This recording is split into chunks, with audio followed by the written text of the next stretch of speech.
Sebelumnya, selamat malam. Assalamualaikum warahmatullahi wabarakatuh, Bapak Ibu semuanya. Waalaikumsalam Waalaikumsalam warahmatullahi Selamat. warahmatullahi wabarakatuh. Bagaimana kabarnya, Bapak Ibu? Alhamdulillah sudah berbuka. Betul. Ya, semoga lancar terus nih, Bapak Ibu untuk puasanya. Ya, sebelumnya mohon untuk on cam ya, untuk selama perkuliahan ini dan jangan lupa nanti di akhir perkuliahan mengisi review perkuliahan malam hari ini.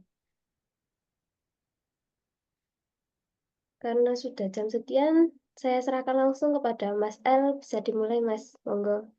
Oke, terima kasih Kak Elisha. Oke, teman-teman, Bapak, Ibu, kakak-kakak, dan rekan-rekan semuanya, langsung kita mulai aja. Karena ini kita pertemuan penghabisan ya sebelum kita libur Lebaran nih ya.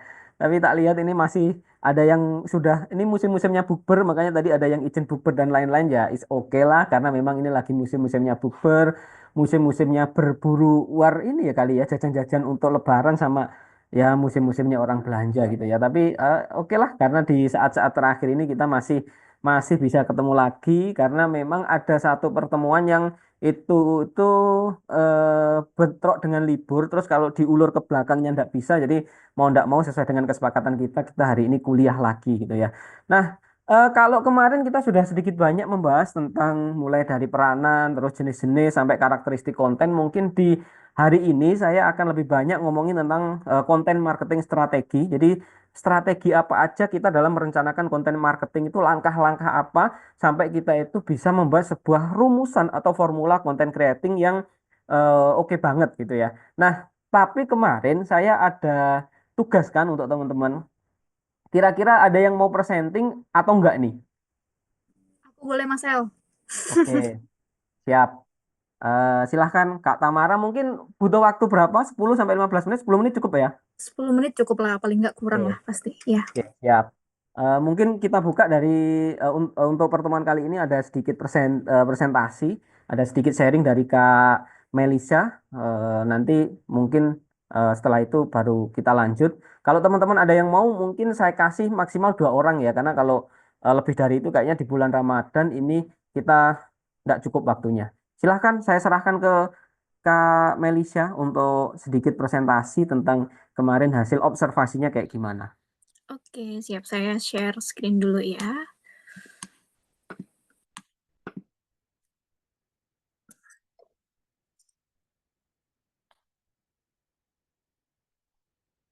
Oke. Udah terlihat Mas El? Aman? Aman, sudah kelihatan. Eh, siap. Selamat malam teman-teman, rekan-rekan semuanya. Eh, Malam. untuk malam ini kemarin ya, sesuai yang pertemuan kemarin mau membahas sedikit tentang digital marketing, studi case-nya untuk Institut Asia gitu. Jadi mungkin nanti kalau ada kurangnya mungkin bisa ditambahkan ya Mas El ya. Jadi ini sama-sama belajar gitu. Oke, untuk yang pertanyaan pertama itu ada siapa target audience S1 online-nya di Institut Asia. Nah, menurut aku pribadi, ini ada 4 kategori. Yang pertama adalah professional worker atau yang biasa kita bilang ya teman-teman ini ya yang udah bekerja, yang udah profesional tapi mau mengambil S1, itu adalah salah satu target audiensnya yang menurut aku untuk S1 online Institut Asia. Dan yang kedua ada jurusan lulusan SMA, SMK atau juga diploma. Jadi ada beberapa program dari Asia yang memang bisa untuk lulusan diploma juga, jadi bisa meneruskan studinya ke jenjang yang lebih kayak seperti S1 atau S2 seperti itu. Dan yang ketiga tidak memungkiri ada juga housewife atau yang biasa kita tahu adalah ibu rumah tangga ya. Jadi di sini banyak banget untuk rekan-rekan yang umurnya di atas-atas saya yang sudah istilahnya udah senior gitu ya. Jadi dengan ibu rumah tangga itu nggak memungkiri juga kita bisa belajar atau untuk kuliah lagi gitu. Dan yang keempat adalah general public atau masyarakat umum yang memang dulunya belum sempat untuk kuliah, tapi ketika umur pertengahan 20 atau 30 ke atas mau melanjutkan S1 untuk jenjang karir dan lain sebagainya, bisa lanjut S1 online di Institut Asia seperti itu. Dan yang untuk pertanyaan kedua ada siapa kompetitor S1 online Institut Asia? Di sini aku pribadi ambil 3 kompetitor yang menurut aku lumayan kuat di era sekarang, yaitu ada universitas terbuka yang kita tahu yaitu UT, terus ada Universitas Bina Nusantara atau BINUS, karena sekarang BINUS juga udah ada online learning, dan yang ketiga ini yang baru banget nih adalah Universitas Pelita Harapan atau UPH yang baru aja mereka merambah ke dunia online gitu. Kenapa sih alasannya gitu? Yang pertama ada universitas terbuka itu ada 3 alasan. Yang pertama brand awareness-nya tuh sangat-sangat tinggi menurut saya, karena UT itu bisa dibilang menjadi pionir gitu loh, menjadi pembuka pendidikan jarak jauh di Indonesia, istilahnya kayak bukan mungkin yang baru bisa mengawali gitu loh ya, dan bisa kita temui gitu, dan dikenal luas sejak lama banget dan banyak masyarakat yang udah percaya dengan sistem pembelajarannya mereka gitu. Karena UT itu bisa punya banyak kantor pelayanan yang nggak cuman di Jakarta, tapi juga ada di Malang, juga ada di berbagai daerah yang sekarang itu udah banyak gitu. Salah satunya mungkin yang di luar Jawa itu ada Medan kalau tadi saya yang observasi gitu. Dan yang selanjutnya itu jangkauan nasional yang luas. Jadi memang seperti yang saya bilang, nggak cuman hanya di Jakarta, Malang, dan lain sebagainya, tapi UT itu bisa merambah ke berbagai kota yang ada di Indonesia. Dan ini lumayan pembuka menjadi bisa menjadi sebuah tujuan yang berbeda. Kalau misalnya kita bisa S1 yang kita tahu reguler datang ke sekolah, tapi orang-orang yang seperti kita sebutkan tadi, seperti yang ibu rumah tangga, seperti pekerja profesional, yang mau ke kuliah pun itu butuh waktu yang lumayan agak susah gitu. Jadi UT ini memberikan sebuah opsi gitu, universitas negeri yang juga ada program online gitu. Jadi jangkauan nasionalnya itu bisa jauh lebih luas gitu. Dan juga yang ketiga, karena bisa dibilang UT ini jadi pionir, ini bisa dibilang masyarakat umum itu menganggap biaya kuliahnya itu termasuk terjangkau dibandingkan dengan swasta-swasta yang ada, yang habis ini akan kita sebut ya, yang kita bahas gitu. Yang kedua ada BINUS ya, yang kita tahu BINUS Online Learning, Bina Nusantara. Jadi BINUS ini nggak cuma Jakarta tapi di Malang juga ada, dan sekarang ada di berbagai kota juga. Yang kita tahu BINUS itu memang terkenal yang pertama adalah kampus base teknologi terbaik di Indonesia.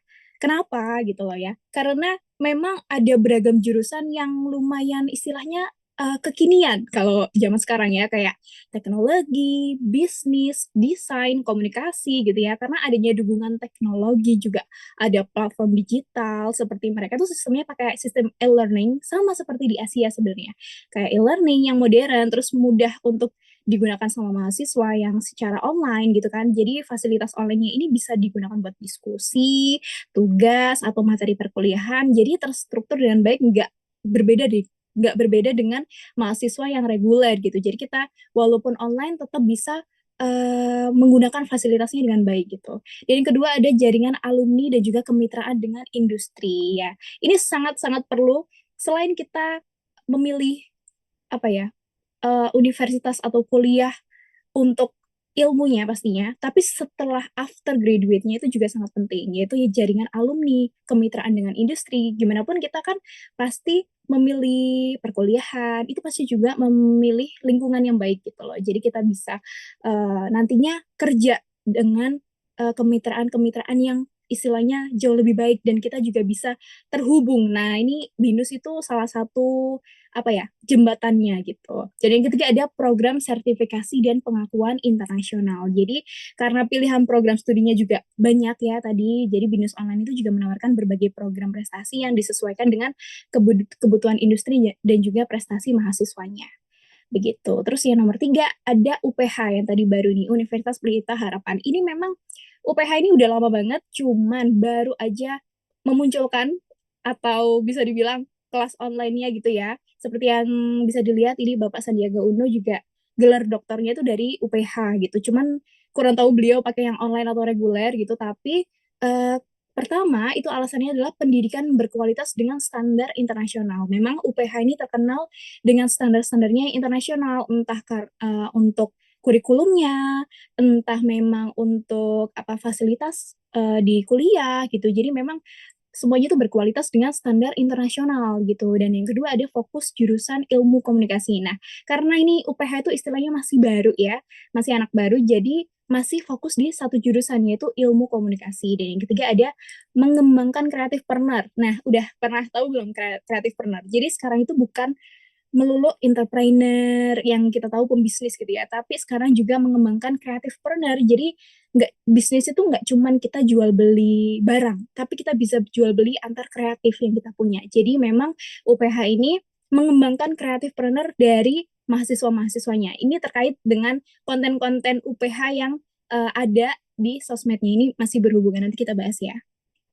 Nah, untuk platform media sosial yang cocok dengan konsep Institut Asia. Nah, di sini karena membahasnya tentang konten untuk media sosial dan untuk bisa menaikkan marketing dari Institut Asia, jadi saya pilih 3, ada Instagram, TikTok, dan juga YouTube. Nah, ini karena konten visual mengenai kegiatan kampus, testimoni mahasiswa, informasi program studi, itu bisa dibagikan melalui short video, atau bisa kita bilang video pendek yang bisa kita scroll-scroll gitu di TikTok dan lain-lain. Nah, ini bisa dipakai dengan cara mirroring. Jadi kita nggak usah perlu bikin karena 3 platform nih, kita bikin 3, enggak. Maksudnya kita bisa bikin 1 tapi untuk 3 platform. Jadi bisa di mirroring. Jadi bikin 1 bisa ditaruh di Instagram, TikTok, dan juga YouTube Short. Nah, cuman kalau misalnya mau bikin kontennya eksklusif dengan mungkin waktunya lebih dari 3 menit gitu ya, bisa pakai YouTube full kontennya gitu. Jadi mungkin seperti kita tahu Institut Asia itu kadang ada podcast dengan Ibu Rektor atau podcast dengan teman-teman yang memang berprestasi, itu bisa ditaruh di YouTube yang full version gitu. Tapi cuman klip-klipnya itu bisa digunakan juga, kita misalnya ambil durasi nih semenit, itu bisa dipakai di 3 platform, yaitu yang lebih singkat seperti Instagram, TikTok, dan juga YouTube Short. Karena sekarang itu nggak memungkinkan 3 platform ini cukup kuat, karena sekarang apalagi Gen Z ya, anak muda gitu ya, lebih sering lihatnya itu bukan di TV lagi, tapi di sosial media seperti itu. Selanjutnya, untuk strategi atau konten yang bisa digunakan untuk mempromosikan S1 Online Institut Asia, ini ada beberapa konten, cuman saya di sini menulisnya ada 6, yaitu ada yang pertama konten edukatif, ada virtual campus tour, terus ada testimoni alumni, terus ada konten interaktif, informasi program menarik, dan juga highlight program online. Nah, ini contohnya. Seperti ini ada konten edukatif, ini saya ambil dari UT, dari Universitas Terbuka. Jadi di sini tuh mereka nggak cuma menggandeng dosen, tapi juga itu mahasiswa. Jadi punya tips and trik, informasi terkini seputar edukasi sesuai dengan program studi kampus. Jadi di sini kita bisa tahu banyak program-program yang dikemas itu dengan informal. Jadi nggak selalu formal, karena kan apalagi sekarang sosial media ya semuanya bisa bonding dengan masyarakat umum gitu loh. Apalagi sekarang memang maunya itu anak-anak muda juga ikut bisa masuk ke tren-trennya sekarang. Jadi makanya banyak tips and trick yang awalnya mungkin terlalu formal gitu. Nah, jadi bisa kita bikinin informal secara video short seperti ini nih ya, seperti ada chill aja walaupun deg-degan. Ini sebenarnya adalah konten yang memang tips and trick, tapi ini apa yang bikin penasaran gitu. Jadi ini bisa diklik dan juga kita bisa lihat views-nya. Views-nya lumayan sangat-sangat stabil ya kalau untuk UT, karena memang sebenarnya kalau untuk kampus kan biasanya kita milihnya itu yang formal gitu ya. Cuman sekarang itu zamannya kalau untuk naik itu adalah relatable. Jadi relate dengan kehidupan kita sehari-hari gitu. Jadi buat teman-teman yang mau memulai konten, bisa membuat konten yang relate dengan kehidupan kita sehari-hari. Mungkin yang sekarang lagi naik adalah A Day in My Life gitu kan ya, atau ada seperti tren-tren yang kok aku begini dia begitu ya, kayak Q&A dan lain sebagainya, itu lumayan sangat naik untuk posisi yang sekarang gitu. Yang kedua ada virtual campus tour, ini saya ambil dari UPH.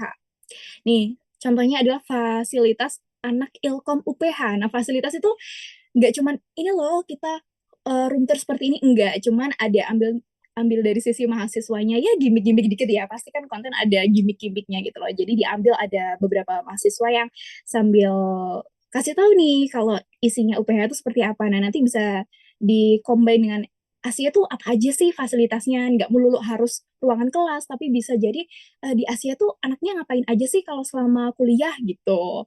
Bisa dibuat kayak gitu, jadi bisa diotak-atik kayak gitu. Terus yang ketiga ada konten interaktif. Jadi konten interaktif itu kita bisa ngajak sama audiens itu. Jadi entah buat jawab komen di short video gitu ya, atau trending konten, atau kita bisa isi polling. Nah ini biasanya kalau isi polling itu kayak do and dance gitu. Itu biasanya sering apa ya, dibuat untuk konten brand, tapi ini bisa dibuat untuk konten kuliah, untuk konten kampus gitu. Jadi kayak Gen Z, kenapa rebahan doang? Padahal Gen Z itu juga bisa produktif, itu bisa ditunjukin nih Gen Z ala Institut Asia seperti itu. Dan terus ada ini saya bikin case study ya, di mana ini sebenarnya agak sedikit apa ya, eh secara apa ya, lewat Instagram saya tadi melihat, nggak, bukan tadi sih, kemarin, jadi melihat mencocokkan antara Asia dan kebetulan lumayan mirip dengan konsepnya UT, dan ini bagus banget. Kenapa? Karena thumbnail itu penting. Ini saya ambil di Instagram gitu ya.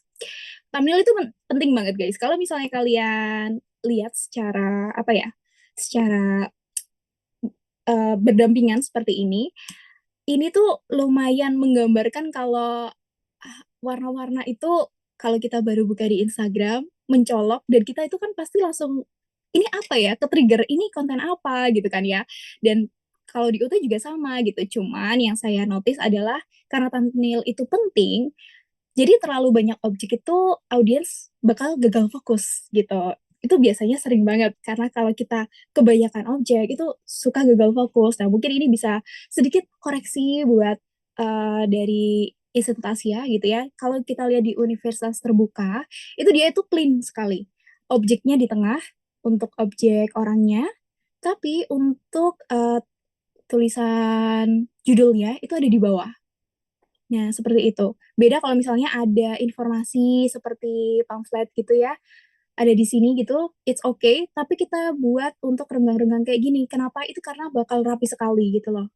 Nah, kalau misalnya kita balik ke Asia, itu objeknya lumayan banyak gitu ya, satu. Terus yang kedua, untuk judulnya mungkin belum belum mungkin mau di agak teka-teki dia, agak di bawah terus di atas gitu ya. Mungkin ini bisa jadi pertimbangan lagi, karena kalau misalnya kita lihat secara berdampingan, kalau pertama kali melihat sosmed, kita bakal lebih fokus itu ke sisi sebelah kanan daripada sisi sebelah kiri, karena kita nggak bingung ini konten apa ya. Oh, ini ternyata konten ini nih, konten UT kedatangan menteri, oh siapa ya gitu. Kalau misalnya ini kan kita kadang kecampur ya, ini ada acara apa, oh prestasi, oh ini apa gitu, jadi bikin bertanya-tanya gitu, jadi bisa lebih simple, make it simple gitu.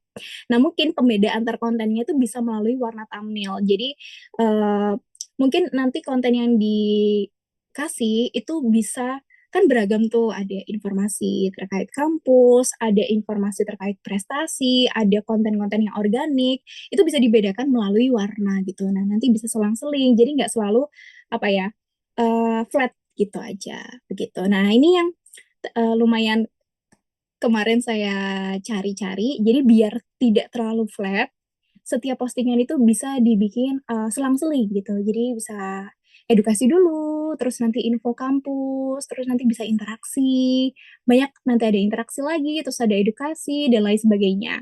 Karena kalau misalnya kita membuat konten secara langsung itu nggak apa-apa kalau misalnya awal-awal, tapi cuman kalau misalnya untuk brand besar apalagi ya untuk kampus, terutama untuk kayak hal profesional, itu pasti yang namanya ada planning gitu.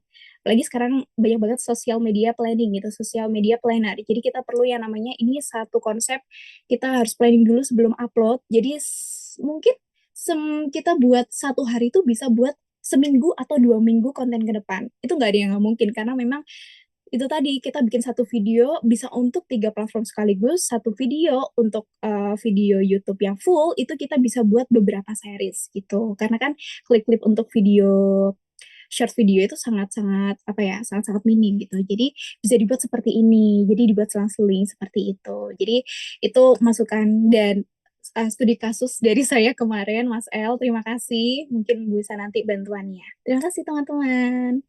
Oke, terima kasih Kak Mel gitu ya. Terima kasih Kak Mel. Ini ada beberapa masukan yang menurut saya ini ya, istilahnya ada beberapa masukan juga tadi. Nah, ini salah satu yang saya harapkan kemarin, kenapa kok saya ngasih study case itu adalah dari Institut Asia ya. Nah, karena salah satunya saya juga pengen lihat dari perspektif audiens itu kayak gimana. Karena kita sebelum menentukan yang namanya konten marketing strategi, salah satunya itu kita juga harus lihat dari perspektif audiens itu kayak gimana. Karena kalau kita ngomong ya kebetulan ini ya, kalau saya pengen sedikit cerita bahwa memang ada beberapa tim saya itu kan yang istilahnya memang dia pure murni anak DKV, dari ilustrasi juga. Jadi kalau kita ngomong dari sisi idealisme dia agak tinggi. Jadi mungkin memang ada beberapa hal yang saya itu nggak bisa langsung merubah karakteristik dan idealisme itu langsung seperti itu. Jadi memang ada karakter atau gaya-gaya yang memang bawaan dari anak yang memang backgroundnya itu adalah ilustrasi yang memang mode biasanya itu adalah full color dan ya dia memang kayak gitu. Tapi memang beberapa kali sudah tak ini sih untuk masukan yang tadi bahwa too much kayak objek dan warna tadi itu memang saya sendiri setuju karena memang beberapa kali saya juga sudah ngasih masukan untuk hal itu bahwa orang itu fokusnya biasanya satu gitu, nggak bisa terlalu banyak terpecah-pecah kayak gitu. Tapi ya sedikit demi sedikit. Tapi makasih banget, saya setuju banget kalau untuk yang poin itu tadi. Sama sebenarnya kalau kita ngambil, saya sebenarnya juga selalu lihat kompetitor-kompetitor kayak gimana.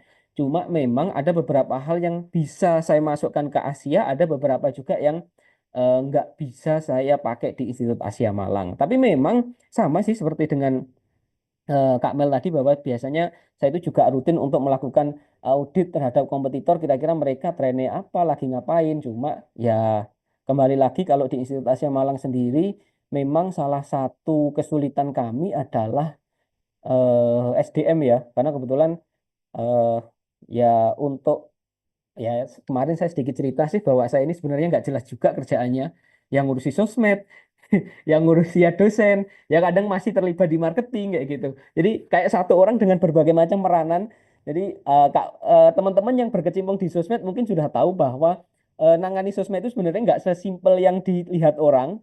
Nggak sesimpel kayak cuma gitu tok bikin konten kayak gitu, bahwa 1 menit di dalam konten itu pasti kita menghabiskan berhari-hari waktu yang kita habiskan untuk riset lah, untuk inilah, untuk itulah, untuk merumuskan ini. Sebenarnya saya juga punya konten pilar yang istilahnya tak pakai untuk kira-kira 1 minggu itu edukatif apa, tapi ya karena itu tadi keterbatasan tenaga akhirnya kadang miss juga. Tapi ya setidaknya itu tadi ada beberapa masukan yang menurut saya memang ada beberapa masukan yang istilahnya itu menjadi ini ya perbendaraan untuk perumusan strategi konten marketing saya itu ke depannya kayak gimana. Karena memang beberapa intinya saya kan fokus ngajar, mau ngajar banget itu kan 2 tahun. Setelah itu kalau saya sudah ini, saya salah satunya mungkin juga akan lebih fokus untuk masalah perkontenan lagi. Ada lagi kah atau cukup? Kalau cukup saya lanjut ke materi saya. Terima kasih untuk Kak Mel. Terima kasih banget masukan-masukannya. Siap. Memang istilahnya akhirnya saya juga biasanya setiap saya itu ada mata kuliah content and copywriting pasti saya minta feedback dari teman-teman. Eh, Malah saya kadang malah yang semester kemarin saya itu UAS-nya, UTS-nya kok UTS, saya UAS-nya semester kemarin yang content and copywriting, saya UAS-nya adalah mahasiswa tak suruh nyari kekurangan, tak suruh ngeritik sejelek-jeleknya konsep eh, sosial media marketingnya Institut Asia Malang. Saya kayak gitu karena dari situlah, dari kritik-kritik itulah saya bisa nemu apa yang harus saya perbaiki kan dari situ sih. Meskipun ya dengan segala kekurangan-kekurangan yang ada gitu ya. Oke, terima kasih teman-teman. Ada lagi atau langsung saya ini? Langsung boleh, Mas El. Oke, siap. Oke, teman-teman. Izin share screen.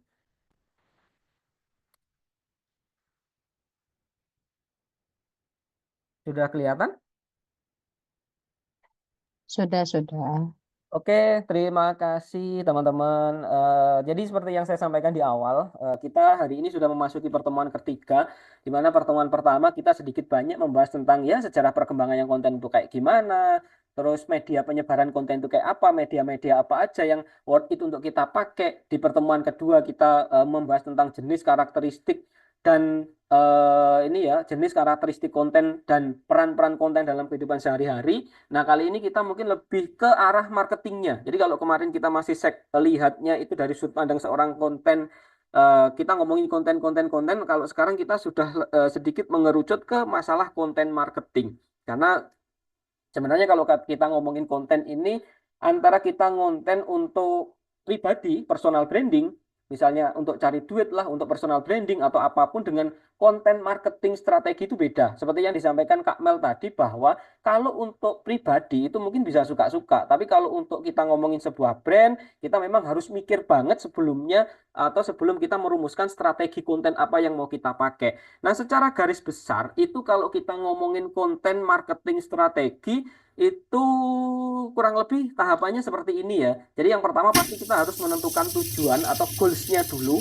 Yang kedua, identifikasi target audience. Target audience kita itu siapa, kompetitornya itu mainnya kayak gimana, menentukan platform distribusi konten mau lewat media apa. Karena masing-masing media penyebaran, masing-masing sosial media itu punya karakteristik tersendiri. Yang kelima, pasti pembuatan konten yang berkualitas tuh kayak gimana. Nanti di poin yang kelima ini kita juga akan membahas tentang copywriting, tentang storytelling, dan kawan-kawannya. Nah, nanti kalau nutut kita sampai ke pertemuan ke-6 dan ke-7 itu kita akan bahas tentang gimana sih menganalisis tentang perkembangan konten kita, analisis strategi marketing itu kita kayak gimana.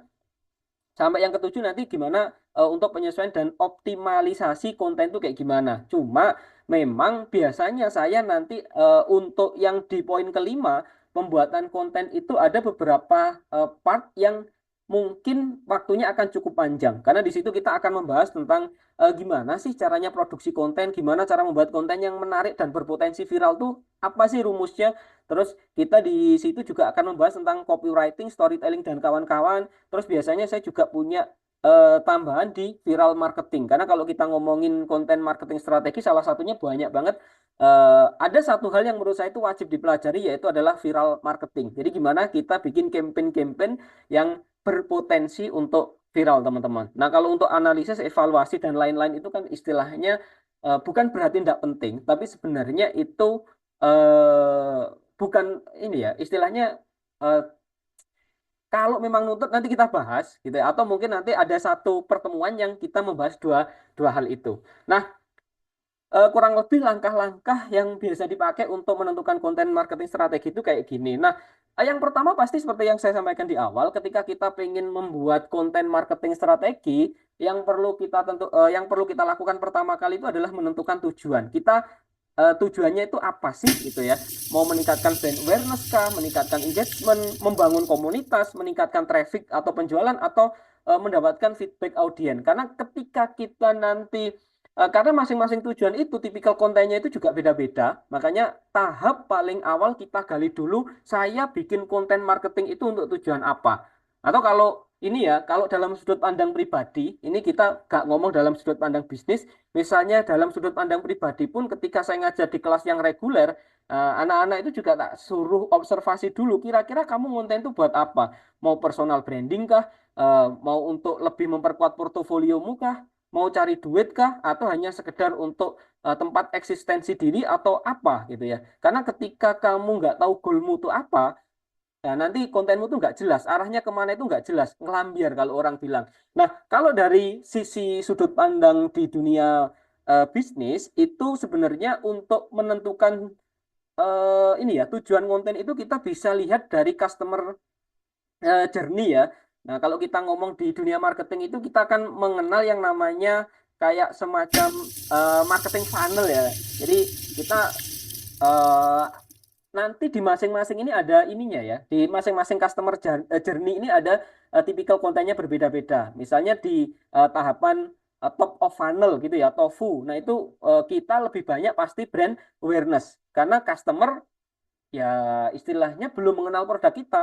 Nah, di tahap ini adalah tahap awal, atau TOFU atau top of funnel ini adalah tahap awal yang merupakan eh, tahap awal dalam perjalanan pelanggan, di mana mereka ini baru mengenal brand atau menyadari adanya masalah yang pengen mereka selesaikan. Makanya biasanya konsep marketing atau konsep konten kita untuk di TOFU, top of funnel, itu biasanya lebih banyak gimana caranya kita membuat konten-konten itu yang arahnya itu untuk brand awareness. Jadi membuat orang yang awalnya belum tahu tentang brand kita atau produk kita menjadi tahu. Jadi kita nggak jualan dulu. Jadi kita nggak ada konsep-konsep yang istilahnya ayo beli yo, ayo beli yo. Call to action-nya paling kita ngomongnya juga follow, silahkan follow. Kalau kamu merasa bermanfaat silahkan follow atau share sebanyak-banyaknya ke teman kamu. Jadi belum ada kalau kita ngomong call to action, belum ada call to action kayak silahkan dibeli nih mumpung masih murah kakak, kayak gitu belum ada gitu ya. Jadi itu di tahapan customer journey yang pertama yaitu top of funnel.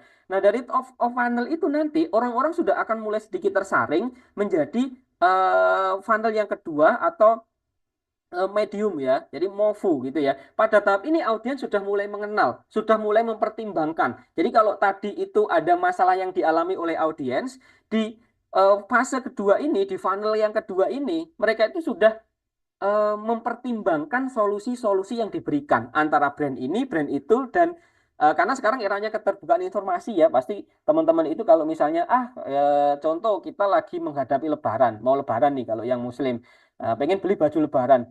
Dalam satu kali observasi, dalam satu kali mencari solusi untuk masalahnya, misalnya teman-teman buka di Instagram atau TikTok, pasti sudah ada puluhan informasi yang masuk ke situ. Jadi misalnya kita ketik baju Lebaran terkini, itu pasti akan muncul dari berbagai macam brand. Nah, di fase yang kedua ini, customer kita itu sudah mulai mempertimbangkan bagus yang mana ya? Apakah bagus yang merek ini ya? Ini lebih bagus tapi kok harganya lebih mahal.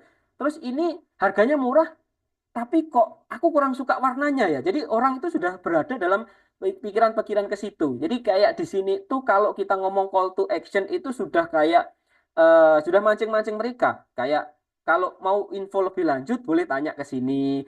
Kalau mau penjelasan lebih detail tentang produk boleh tanya ke ini kayak gitu. Jadi sudah ada di situ. Dan di tahap yang ketiga dalam perjalanan customer atau customer journey adalah bottom of funnel, di mana bottom of funnel itu yang awalnya itu customernya itu banyak banget mengerucut. Nah, disinilah kita menentukan orang-orang yang sudah berada di tahap yang kedua tadi, menimbang tadi, baru di situ kita tembak gimana ketika mereka proses menimbang informasi tadi, akhirnya oh kayaknya ini yang paling pas untuk saya. Jadi biasanya konten-kontennya itu sudah kayak konten-konten yang sifatnya itu menonjolkan banget keunggulan kayak testimoni pelanggan. Bahkan di situ konten-kontennya sudah berbentuk dalam kayak diskon. Kalau kamu beli sekarang diskon sekian, ada flash sale kayak gitu-gitu. Jadi itu di bottom of funnel. Karena di tahap ini audiens itu sudah hampir siap untuk melakukan pembelian. Kalau nggak cepat-cepat kita tembak di era keterbukaan informasi, bisa galau lagi nih. Kalau nggak beli sekarang, wah nunda sampai nanti malam. Nanti malam itu bisa brand sebelah itu ngasih diskon. Antara kegalauan tadi. Nah, jadi biasanya di konten-konten terakhir ini, di fase yang terakhir ini, brand itu membuat konten-konten yang mendorong orang melakukan keputusan pembelian. Jadi di sini untuk tujuannya itu sudah sales and conversion. Jadi call to action-nya beli sekarang mumpung masih diskon. Beli sekarang, kalau kamu nggak beli sekarang, itu nanti kamu rugi. Intinya model-model kayak gitu. Nah, contoh kalau kita ngomongin study case, saya ambil yang pertama, itu dari sebuah brand yang menurut saya itu packaging untuk konten marketingnya itu bagus banget. Saya selalu mantau brand yang satu ini, ya meskipun saya nggak pakai produknya sih, tapi saya memantau untuk kayak packaging marketing, konten marketingnya itu keren banget dia itu.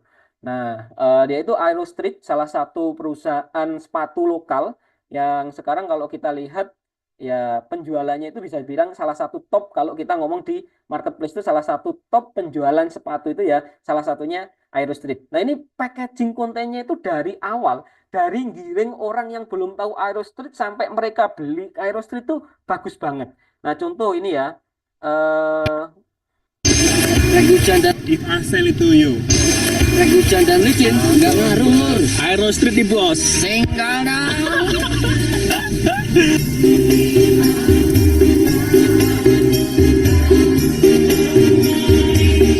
jadi ini tipikal konten-konten mereka ketika mereka itu di fase yang pertama, fase ini ya TOFU, top of funnel, di mana di sini itu lagi menumbuhkan brand awareness-nya si calon customer. Nah, mereka itu banyak untuk tipikal kontennya, tapi ada beberapa konten yang menurut saya itu ada beberapa strategi di fase ini yang menurut saya itu cukup menarik. Contoh, mereka itu sering bikin campaign pakai hashtag lokal tak gentar. Jadi mereka ini kan merek lokal, tapi mereka ini pengen menjadi brand sepatu lokal yang kelihatan kualitasnya itu global. Makanya mereka ini bikin campaign-campaign, contoh salah satu yang awal-awal dulu ya di tahun 2020, 2022, 2020, 2021, 2023 itu hashtag dan campaign mereka itu yang rame banget, yang sering mereka pakai adalah lokal tak gentar. Jadi mereka bikin kayak semacam campaign yang mengajak orang-orang itu kayak share konten tentang pengalaman mereka pakai sepatu Aero Street. Seberapa kuat pakai hashtag ini, lokal tak gentar. Yang kedua, kalau teman-teman ngelihat sosial medianya, entah itu TikTok atau Instagramnya Aero Street, mereka tuh banyak banget konten-konten behind the scene produksi sepatu. Entah itu pas lagi ngejahit, pas itu lagi quality control, pas itu lagi ngepres, gitu ya. Itu banyak banget konten-konten yang seperti itu. Karena apa? Di situ dia pengen membangun storytelling tentang bagaimana Aero Street dibuat dengan kualitas terbaik, tapi harga tetap terjangkau. Terus yang ketiga, untuk meningkatkan brand awareness, kalau teman-teman lihat, Aero Street itu sering kolaborasi dengan brand-brand lokal yang sudah ramai banget. Kayak Kongguan, kemarin terbaru Kongguan gitu ya. Terus pernah sama Indomie. Terus sekarang yang lagi banyak sama kolaborasinya itu sama ini. Kayak One Piece, terus Powerpuff Girl, terus kayak Doraemon, Dragon Ball, kayak gitu. Jadi mereka salah satunya itu tapi awal-awal dulu mereka itu sering banget untuk melakukan kolaborasi dengan brand-brand lokal. Nah, contoh kayak gini lah. Bahkan kemarin dia bikin sepatu yang khusus itu kolaborasi Aero Street X Gibran. Waktu itu Mas Gibran ini kan lagi naik banget nih untuk personal branding dan brand awareness-nya, langsung digandeng bikin. Kembali padamu kasih setelah Jadi dia bikin artikel khusus Aero Street X Gibran, bahkan sekarang ya di endorse sih. Bahkan istilahnya untuk salah satu program-programnya kan kalau bagi-bagi sepatu pakai produknya Aero Street. Terus ini yang behind the scene tadi. Kalau teman-teman lihat di sosial media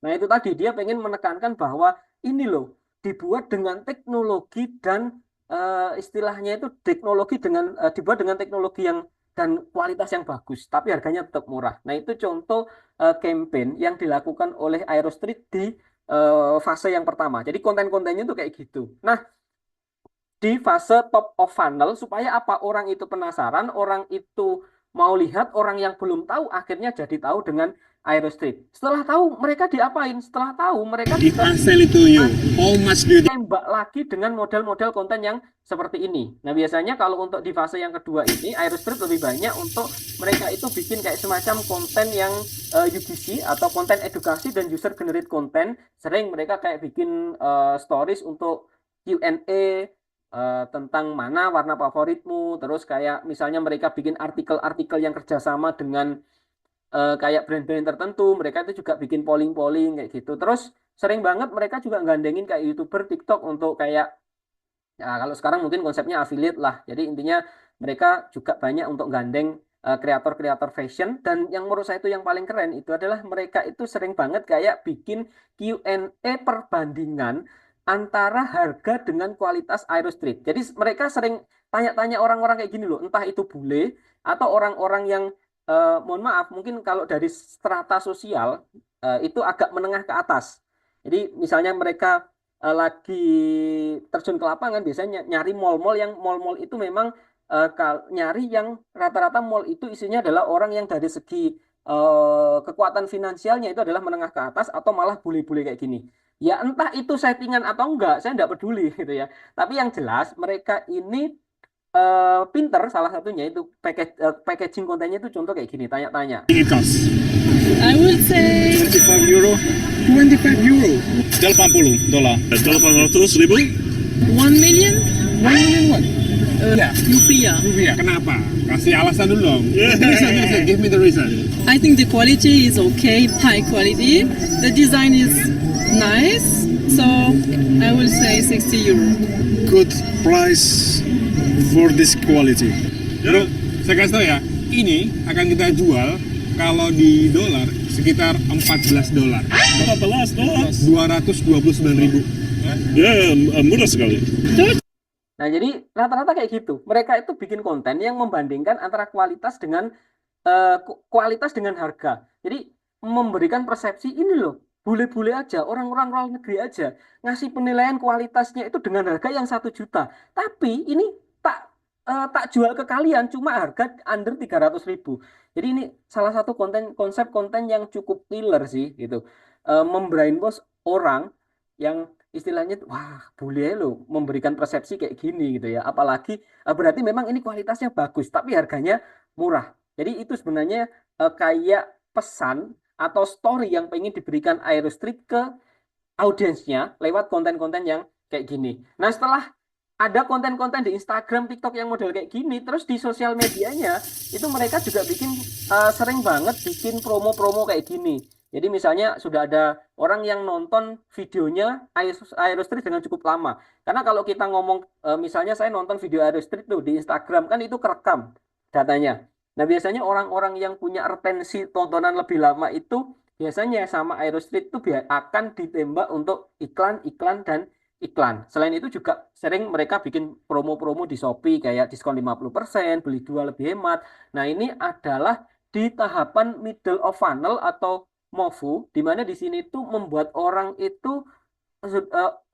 yang berpikir-pikir tadi itu makin yakin, oh ternyata Aerostreet tadi memang sepatu lokal yang harganya murah tapi kualitasnya itu enggak kaleng-kaleng. Itu. Nah, makanya ditembaki dengan konten-konten yang seperti ini. Jadi kalau dilihat pola konten marketingnya itu mereka hampir sama. Jadi ketika mereka itu ngeluarin artikel baru, itu hampir rata-rata model konten marketingnya kalau diteliti kurang lebih hampir sama kayak gini. Pasti mereka ngeluarin artikel baru, ada behind the scene-nya, ada story-nya di balik itu. Terus nanti sebelum dilempar ke pasar, kadang kalau untuk artikel-artikel khusus pasti akan ditanya-tanya ke audiens kayak gini. Terus ada promonya, dan terakhir biasanya mereka akan bikin konten-konten kayak gini. Jadi seringnya kayak kalau kita ngomong ya testimoni, terus yang paling sering itu kayak flash sale itu sering banget. Nah, kenapa kok konten-konten flash sale ini cukup berpengaruh ya? Tadi seperti yang tak sampaikan di awal bahwa ketika orang sudah mulai engage, orang sudah mulai tahu, terus orang sudah mulai terpengaruh nih gitu ya. Tapi masih ada pertimbangan-pertimbangan lain. Aerostreet apa Brodo ya? Kan sama-sama lokal, Brodo lebih lama, lebih eksklusif. Tapi harganya kok lebih murah Aerostreet ya? Nah, tapi jangan-jangan memang kualitasnya lebih bagus Brodo, misalnya kayak gitu. Nah, makanya dengan ditembak kayak gini, bottom of funnel, di mana kontennya adalah konten-konten promo, beliau sekarang di Shopee lagi ada flash sale. Hanya berlaku flash sale hanya sampai jam 9 tok. Nah, akhirnya orang-orang itu yang awalnya belum mau beli, akhirnya memutuskan untuk beli. Karena ya flash sale di marketplace ini kan menciptakan kayak semacam urgensi pembelian. Kalau nggak beli sekarang berarti aku nggak dapat harga segini. Jadi kayak gitu. Jadi itu contoh tahapan-tahapan dalam menentukan tujuan kontennya. Jadi tujuan kontenku itu untuk apa? Untuk brand awareness kah? Untuk sales kah? Atau untuk apa? Nah, kalau kita ini di konsep produknya itu apa ya? Kalau kita ngomong konsep-konsep ini juga bisa kita tiru untuk berbagai macam perusahaan ya, cuma mungkin polanya beda-beda. Contoh kalau di Asia itu kan kita nggak terlalu banyak produk ya. Jadi kalau Aerostreet ini kan pasti kampanyenya berulang-ulang karena mereka memang banyak produk. Nah, contoh kalau saya ngomong di Institut Asia Malang, ya sampai saat ini saya itu masih dalam tahapan di yang pertama, yaitu brand awareness. Untuk yang saya tampilkan di konten marketing atau di sosial media. Jadi kalau teman-teman lihat, itu kalau ada konten promo yang kalau daftar sekarang, terus ada potongan sekian, itu adalah titipan dari marketing, bukan program kami sendiri. Karena kalau program kami sendiri, program saya di sosial media, bagian sosial media itu memang saya lebih fokusnya sekarang masih brand awareness, karena memang kalau kita ngomong brand kita belum sekuat UT. Tadi kan ngomong UT ya, brand kita belum sekuat UT, entah itu untuk yang online ataupun yang offline. Karena kalau kita ngomong UT memang dia pemain lama, brand awareness-nya sudah kuat banget. Dari segi biaya jauh lebih terjangkau dibanding Asia. Nah, makanya ya cuma kalau kita mau ini ya, kalau kita mau breakdown lebih dalam lagi pasti ada kekurangannya juga. Tapi memang banyak kelebihannya. Apalagi dia ngomong brandingnya, UT adalah kampus negeri. UT adalah kampus negeri. Jadi itu salah satu brandingan yang digembor-gemborkan oleh UT. Kita kampus bisa online, tapi kita adalah kampus negeri. Kayak gitu. Jadi itu adalah ininya dia. Terus memang kalau kita ngomong di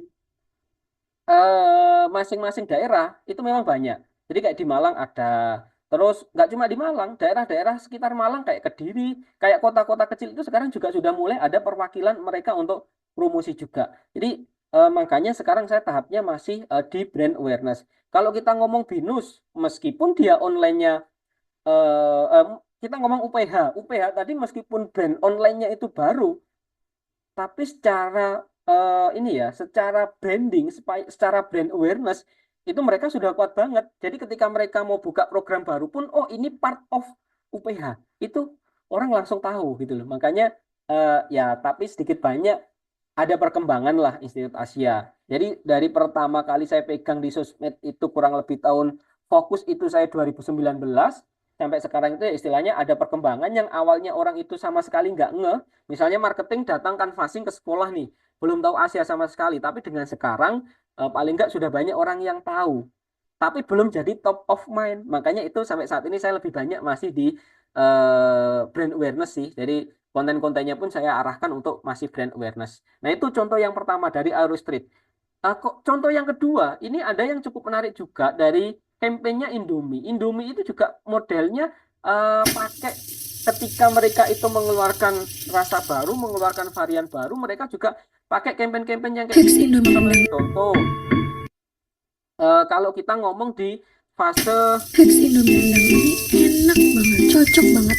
Kalau kita ngomongnya di fase top of funnel atau untuk membangun brand awareness, biasanya saat meluncurkan varian baru, Indomie itu banyak menggunakan influencer-influencer dan konten viral di TikTok ataupun Instagram. Biasanya mereka itu salah satunya kadang juga bikin campaign, bikin challenge untuk kayak resep masak Indomie varian ini gitu ya.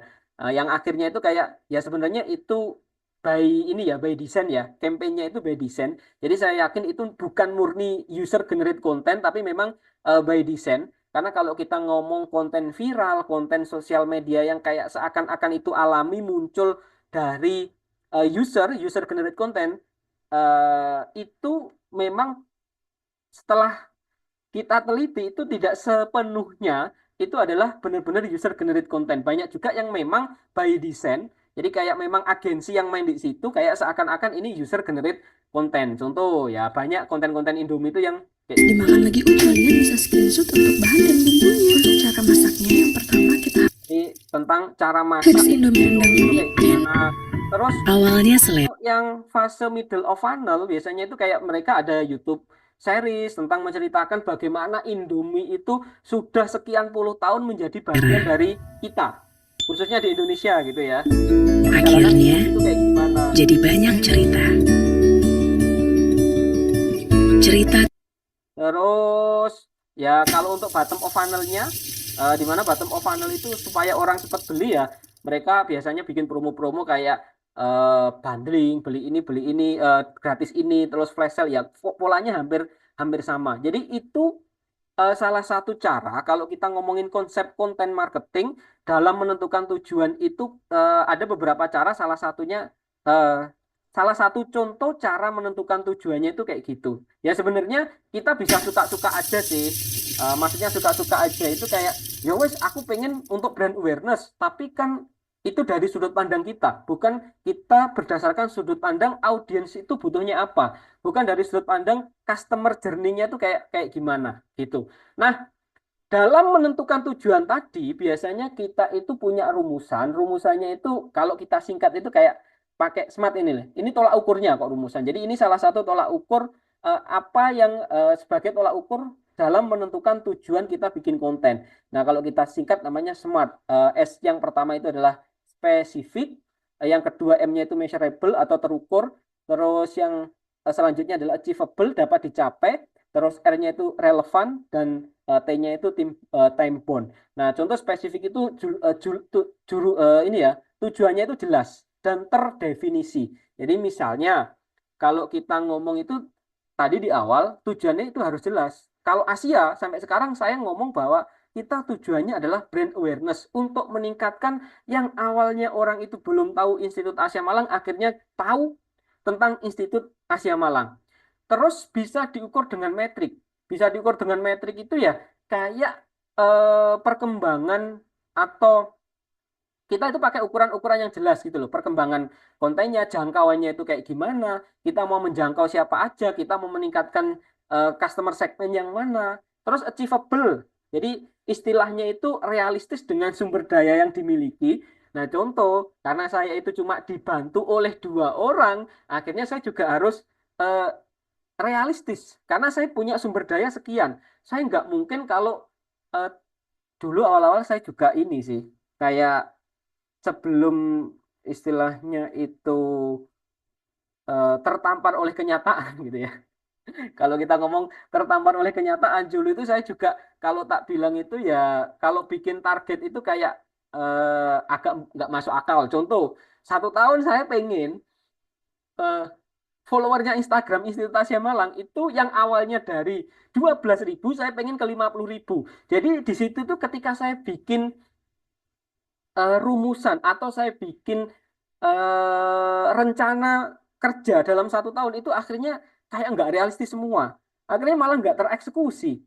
Kita nggak jelas kayak kira-kira yang pengen kita maksimalkan itu di bagian mana. Makanya salah satu yang paling penting di sini adalah ketika kita pengen menentukan konten ini ya, salah satu rumusannya, tolak ukurnya ketika kita pengen membuat strategi konten marketing itu harus achievable atau dapat dicapai, realistis lah pokoknya dengan sumber dayaku yang ada. Jangan terlalu memaksakan, karena malah nanti itu di situ hasilnya tidak akan oke. Karena saya misalnya dulu itu punya program YouTube jalan, Instagram jalan, TikTok jalan, X jalan, Facebook juga jalan. Meskipun Facebook waktu itu saya mirroring dari Instagram. Tapi bayangin 2 orang, 3 plus saya, di mana saya itu harus ke sana kemari, harus mengelola semua sosial media itu tadi. Akhirnya nggak jelas. Nggak jelasnya itu aku yang mana ya gitu ya. Akhirnya rumusan-rumusan konten itu nggak jelas. Campaign-campaignnya nggak jelas.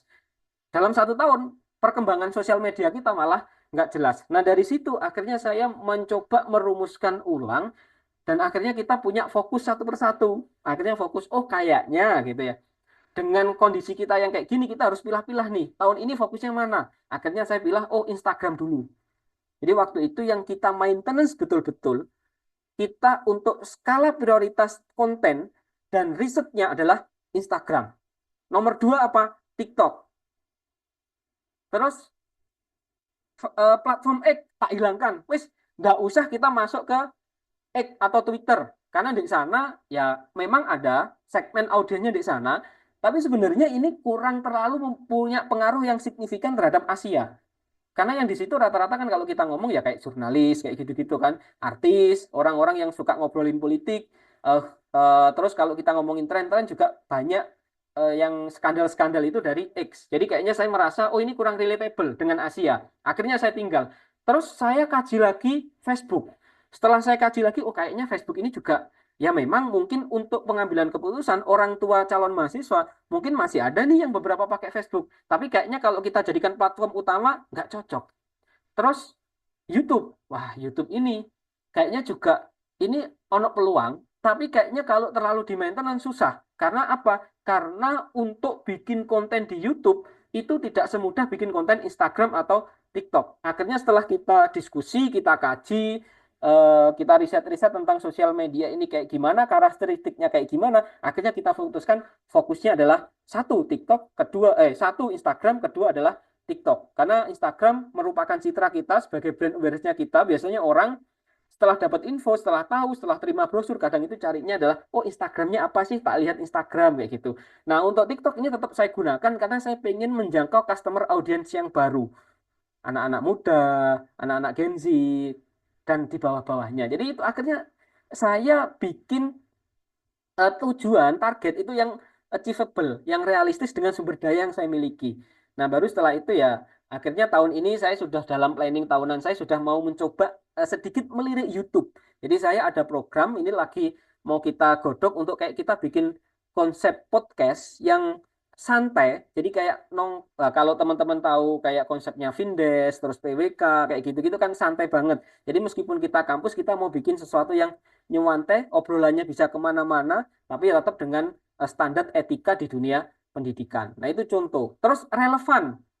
Nah, relevan ini adalah sesuai dengan kebutuhan bisnis dan audiens, dan tentunya terbatas waktu. Jadi contoh kalau saya itu pasti periodenya itu 1 tahunan. Nah, di mana dalam 1 tahun itu saya bagi menjadi kayak ini ya, 4 fase atau 4 kuarter. Jadi misalnya di 3 bulan pertama apa, 3 bulan kedua apa. Jadi tetap ada target waktunya. Kalau nanti di target waktu ini kita nggak memenuhi syarat, berarti harus ada yang dievaluasi. Kalau ada program yang dibuang ya dibuang gitu. Jadi intinya kalau kita pengen menentukan tujuan, kita tujuannya itu juga harus berbasis SMART ini, yaitu spesifik, tujuannya jelas dan terdefinisi, terus terukur ya, bisa diukur dengan metrik, ada angka-angkanya, terus di situ realistis tadi. Ini yang paling penting karena kadang orang kalau sudah ngomong tujuan itu ya, apalagi kita lagi ngobrol di depan pimpinan, wah saya pengen kayak gini. Jadi yang diomongnya tuh tinggi, tapi malah nggak tercapai, saya yakin itu. Terus relevan dan time bound. Nah, itu untuk tahapan pertama dalam perumusan konten marketing strategi, yaitu adalah menentukan tujuan. Nah, setelah menentukan tujuan, apa yang perlu kita lakukan? Setelah itu kita adalah identifikasi target audience. Dimana kalau kita ngomong target audience ya, sekelompok orang dengan karakteristik tertentu yang menjadi konsumen suatu brand. Semakin spesifik target audiens kita, maka akan semakin efektif strategi konten yang kita jalankan. Makanya tadi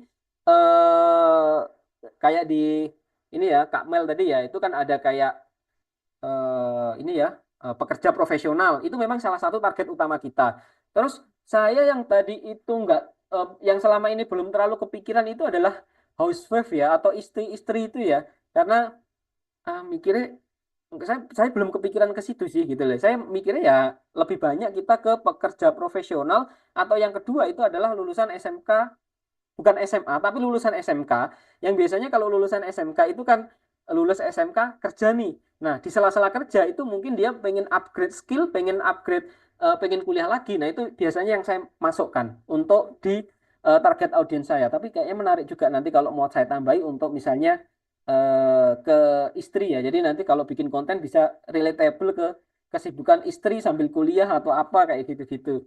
Nah, jadi semakin spesifik target audiens kita, maka rumusan strategi konten kita itu pasti akan semakin bagus. Nah, kalau untuk ngomong identifikasi atau riset target audiens itu sebenarnya banyak metode-metodenya, banyak cara-caranya. Tapi saya paling gampang itu pakai audience persona kayak gini. Jadi pakai audience persona, tapi ini yang saya contohkan bukan ini ya, bukan Institut Asia ya. Saya narik contohnya adalah karena kemarin ada yang punya bisnis villa kayaknya. Nah, saya nyoba bikin untuk audience personanya itu misalnya kita pengen jualan villa, pengen bikin konten untuk promosi villa kita gitu ya. Nah, di sini saya kasih beberapa contoh audience persona. Jadi biasanya kalau saya bikin audience persona atau menentukan profiling audiens itu kayak gimana, biasanya saya bikin 1, 2, dan 3 memang. Nah, contoh kalau kita ngomong persona 1, kira-kira siapa sih yang jadi target, misalnya saya jualan villa, saya ingin bikin konten, itu kira-kira target 1ku siapa? Nah, contoh saya rumuskan pakai audiens persona kayak gini. Misalnya data pribadi namanya siapa? Budi dan Sari. Ini adalah pasangan dengan anak. Jadi dia sudah punya anak. Usianya berapa? Usianya 30 sampai 45 tahun. Terus lokasi tinggalnya di mana? Biasanya orang-orang yang sering liburan keluar kota, terutama ke villa itu adalah mereka-mereka ya yang tinggalnya di kota besar. Karena mereka sibuk, karena mereka sudah bosen liburan di mall, sudah bosen nginep di hotel, mereka sudah sibuk dengan dan bosen dengan hiruk pikuknya kota yang sebegitu melelahkan. Akhirnya mereka kalau untuk healingnya, untuk liburannya biasanya milih minggir ke puncak, ke daerah-daerah yang nginep, ya ada villanya lah. Intinya ke sesuatu yang fresh, yang baru, yang jauh dari kesibukan sehari-harinya mereka. Terus pekerjaannya biasanya ya kalau nggak karyawan ya eksekutif atau pebisnis. Kalau dari segi penghasilan gimana atau pendapatan? Ya mereka-mereka yang kalau dari segi pendapatan itu menengah ke atas. Karena kalau menengah ke atas itu mereka pasti punya alokasi khusus dana yang memang mereka gunakan untuk self reward ya. Salah satunya healing atau liburan. Karena kenapa kok nggak menengah ke bawah? Menengah ke bawah ya mohon maaf ya mungkin lebih banyak pos-pos keuangannya hanya untuk memenuhi kebutuhan sehari-hari. Ada lebih pun biasanya mereka memilih untuk nabung dalam kondisi darurat.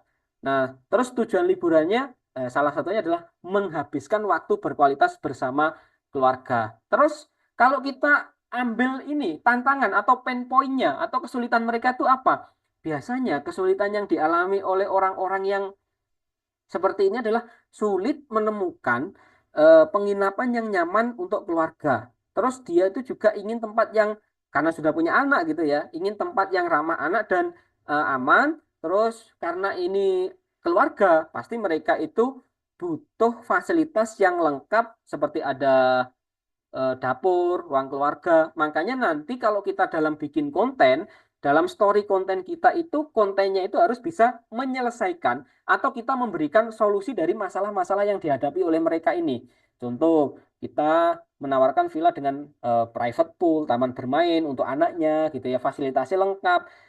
Untuk acara keluarga misalnya ada dapur, tempat barbeque, ono wifi-ne, terus lingkungannya aman, nggak bising, lingkungannya tenang, nggak rame, karena mereka itu liburan cari ketenangan, nggak pengen yang ini itu, intinya pengen nyuante tenang kayak gitu. Nah, konten marketing yang cocok modelnya kayak gimana? Ya Instagram atau TikTok. Nah, di mana video ya istilahnya dari solusi villa ini kita jadikan ke konten marketing, gitu. Contoh Instagram atau TikTok, ya kita memperlihatkan contoh konsep videonya adalah staycation yang nyaman untuk keluarga. Terus kalau di YouTube kayak gitu, di email marketing kayak gitu. Jadi dari solusi ini kita packaging, kita pak menjadi konten, entah itu di YouTube, entah itu di email marketing atau WhatsApp, atau lebih banyak kita mainnya di Instagram atau TikTok. Nah, tapi kan kita nggak mungkin kalau kita punya bisnis, kita punya villa lah gitu ya, atau kita punya produk, kita kan nggak mungkin cuma pakai target satu audiens satu, punya target audiens satu tok gitu ya. Nah makanya di sini kalau kita lagi pengen bikin konten untuk suatu produk, maka kita harus minimal punya dua lah, minimal paling jelek punya dua persona. Nah contoh persona dua siapa? Persona dua di sini adalah the young explorer. Jadi ini contohnya datanya namanya siapa? Dinda. Dia adalah digital, dia adalah traveler muda dan digital nomaden. Jadi orang-orang yang kerjanya itu biasanya itu lebih banyak work from anywhere kayak gitu ya. Jadi mereka bekerja bisa dari mana-mana aja. Usia berapa? 20 sampai 30 tahun.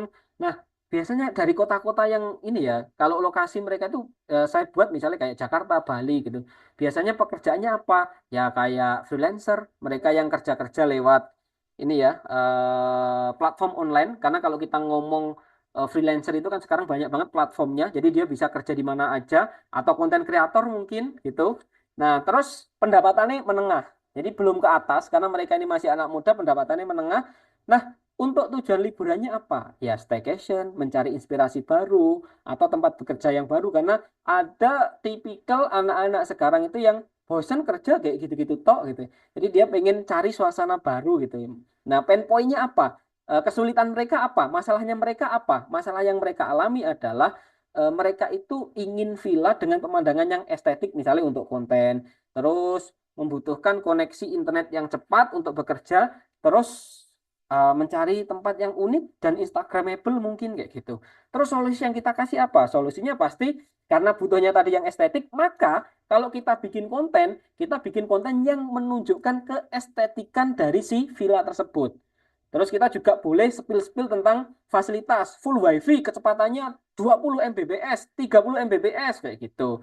Terus ya pastinya kita karena dia ini adalah orang yang suka bekerja sambil pindah-pindah tempat, makanya kita juga mungkin dalam kontennya ini kita kasih promo-promo ya. Misalnya kalau kamu mau long stay di tempat saya itu pasti akan lebih murah. Jadi tipikal-tipikal kontennya kayak gitu. Dan kalau kita konsep ke konten ya, misalnya judulnya adalah Villa Hidden Gem untuk workcation dan staycation. Jadi kerja bisa, untuk staycation bisa. Jadi contoh kayak gitu sih teman-teman untuk persona 2. Dan untuk persona 3 kayak gini kurang lebih ya hampir sama. Cuma di sini saya lebih ke misalnya ada pasangan muda yang pengen honeymoon. Nah itu packaging kontennya juga berbeda lagi teman-teman.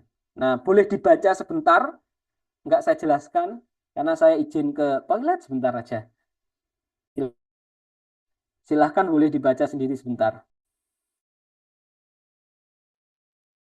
Nah itu teman-teman ya, jadi ini contoh persona yang ketiga. Jadi biasanya saya kalau merumuskan sesuatu untuk konten marketing, saya bikin minimal 2, kadang sampai 3 untuk customer persona. Supaya kita nanti pilihan-pilihannya atau untuk konten-kontennya itu enggak dari satu sudut pandang audiens aja. Nah, yang pertama tadi dalam membuat strategi konten marketing adalah menentukan tujuan.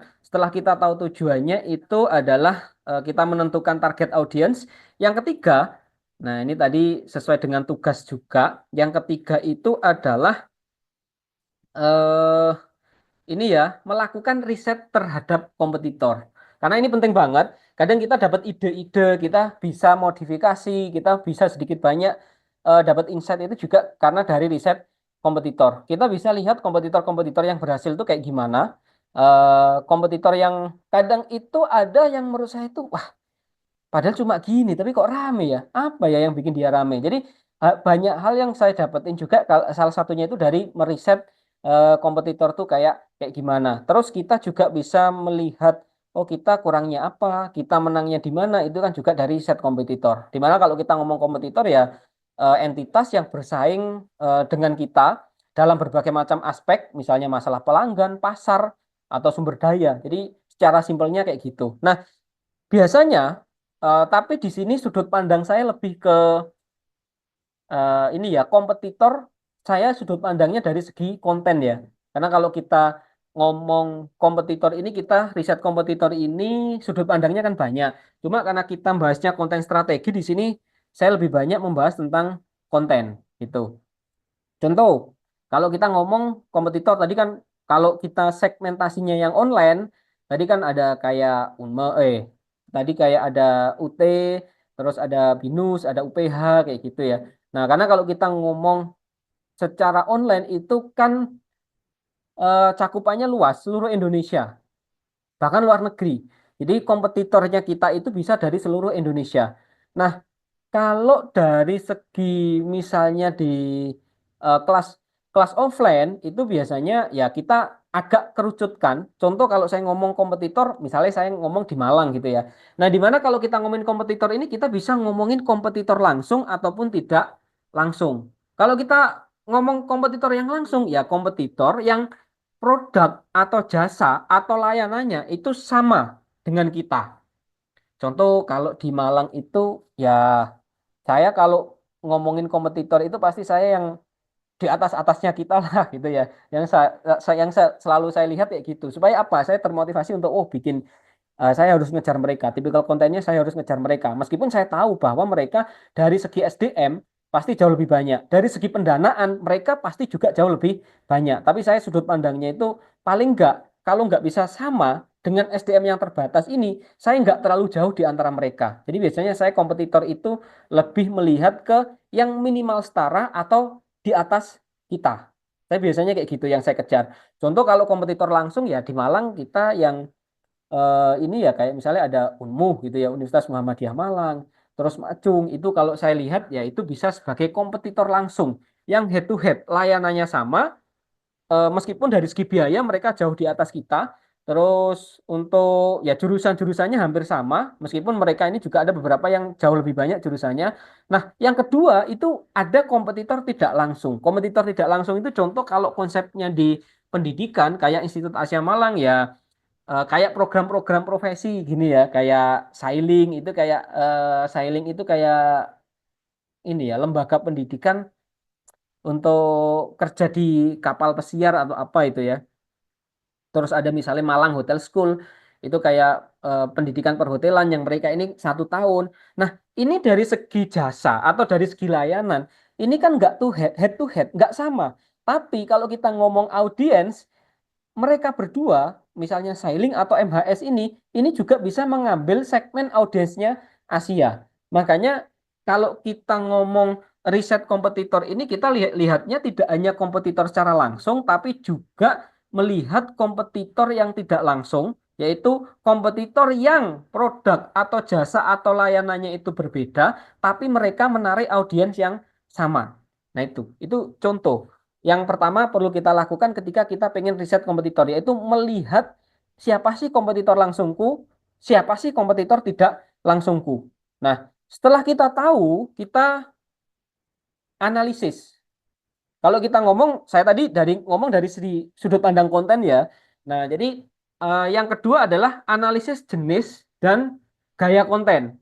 Kenapa kok akhirnya eh, setelah dulu itu saya istilahnya terlalu kemaruk kalau orang Jawa bilang, terlalu pengen yang wah banget gitu ya, pengen semua sosial media kita jalan semua, mulai dari TikTok, Instagram, YouTube semuanya jalan. Itu gara-gara ya saya riset kompetitornya kurang. Nah, setelah saya paham konsep dan akhirnya saya meriset kompetitor, akhirnya saya tahu bahwa kompetitor-kompetitor itu mainnya lebih banyak di TikTok sama Instagram. Makanya saya juga memutuskan, oh kompetitor kayak gini ya, gitu ya. Nah, berarti saya juga sedikit banyak harus menerima mereka. Berarti ini platform yang paling ramai. Berarti ini platform yang paling mudah untuk kita grow up. Nah, contoh kalau saya lihat ya, saya juga lihat tipikal kontennya mereka yang videonya kayak gimana, apakah podcast atau apa gitu ya. Jadi saya sering mapping ini ya, lihat-lihat ini, oh kompetitor kampus ini kontennya kayak gini. Mulai dari kampus contoh kalau di Malang, kalau di Jogja itu saya suka banget sama salah satu ini ya. Ini eh, nama kampusnya itu Unisa, Universitas Unisa Yogja. Nah ini tuh konten-kontennya sering banget FYP. Target audiensnya mereka ini cewek-cewek, karena memang ini itu Universitas Aisyah. Aisyah itu kan kayak part of Muhammadiyah yang kayak bagian cewek-ceweknya gitu loh. Jadi ada Universitas Muhammadiyah, tapi ada Universitas Aisyah yang sebenarnya itu lebih arahnya itu untuk cewek. Nah, makanya tipikal kontennya itu lebih banyak menampilkan cowok-cowok ganteng yang ada di situ.